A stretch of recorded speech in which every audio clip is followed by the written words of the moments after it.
J'avais du mal à imaginer qu'une novice comme elle, tout juste débarquée dans notre monde, puisse endurer autant d'épreuves sans craquer. Ces derniers jours, elle avait été pourchassée par des gens normaux en hélicoptère, armés de fléchettes tranquillisantes, puis hypnotisée et kidnappée par une particulière qui voulait la vendre aux enchères. À peine libérée, elle avait été capturée par le gang de Léo Burnham. Après avoir passé plusieurs jours dans une cellule, au QG de Léo, elle avait été saupoudrée de poussière de sommeil et s'était réveillée dans l'appartement de Ash, qu'elle avait découvert mort sur le sol. Bouleversée, elle avait produit une ogive de lumière concentrée qui avait failli m'arracher la tête. J'avais attendu qu'elle soit remise du choc pour lui confier une partie de ce que Ash m'avait dit avant de mourir. Une dernière chasseuse de creux, prénommée V, était encore en vie. Je devais lui amener Nor pour la protéger. Les seuls indices pour la trouver étaient un morceau de carte déchirée enfermé dans le coffre-fort de son appartement et les instructions confuses d'Horatio, l'effroyable sépulcreux de Ash. Je n'avais pas encore révélé à Nor pourquoi ce dernier s'était donné tant de mal pour l'aider, pourquoi il nous avait embarqués dans l'aventure, mes amis et moi, et l'avait arraché aux griffes de Léo au péril de sa vie. Je ne lui avais pas parlé de la prophétie. L'occasion ne s'était pas présentée. On fuyait pour sauver notre peau depuis que les hommes de Léo avaient pris d'assaut l'appartement de Ash. Mais surtout, je craignais sa réaction. L'une des 7 dont la venue a été annoncée. Les libérateurs du monde des particuliers. L'aube d'un âge dangereux. On aurait cru entendre les délires d'une secte d'illuminés. La découverte du monde des particuliers avait déjà mis la crédulité de Nor à rude épreuve, sans parler de sa santé mentale. J'avais peur de la faire fuir pour de bon si j'en rajoutais une couche. N'importe quelle personne normale aurait déguerpi depuis belle lurette. Certes, Nor Pradesh était tout sauf normale.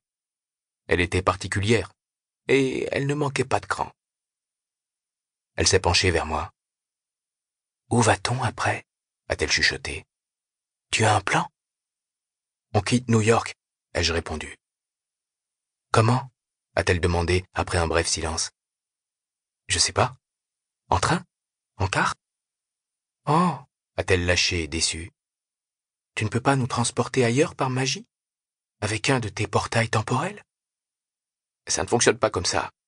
Enfin si, parfois. » ai-je rectifié en pensant au panlopticon. Mais il faudrait déjà qu'on en trouve un. Et tes amis ? Sa question a fait chavirer mon cœur.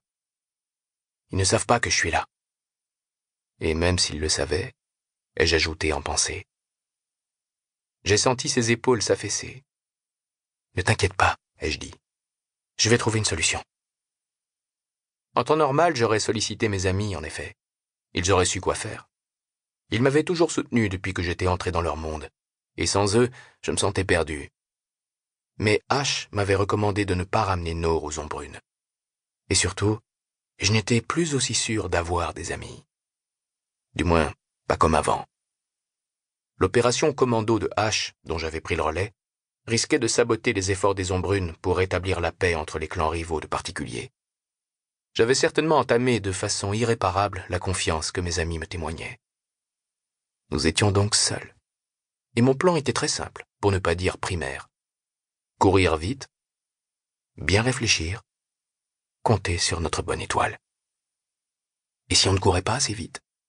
Et si la chance nous manquait? Je ne pourrais peut-être jamais parler de la prophétie à Nor, et elle risquait de mourir avant de savoir pourquoi on la pourchassait. Un fracas retentissant a éclaté tout près de nous, et j'ai entendu les gars de Léo crier. Ils ne tarderaient pas à arriver à notre hauteur. « Je dois te dire quelque chose » ai-je chuchoté. « Ça ne peut pas attendre ?» Le moment n'aurait pas pu être plus mal choisi. Mais l'occasion ne se représenterait peut-être pas. « Il faut que tu saches, au cas où nous serions séparés, ou s'il m'arrivait quelque chose. »« D'accord, » a-t-elle soupiré. « Je t'écoute. »« Je te préviens, ça va sûrement te sembler ridicule. Sache que j'ai eu la même réaction. Avant de mourir, Ash m'a parlé d'une prophétie. » Quelque part, tout près de nous, un homme a houspillé en cantonais les gars de Léo, qui lui ont répondu en criant, en anglais. Nous avons entendu une forte claque, un cri, une menace étouffée. Nor et moi, nous sommes raidis. « La prophétie parle de toi, ai-je poursuivi.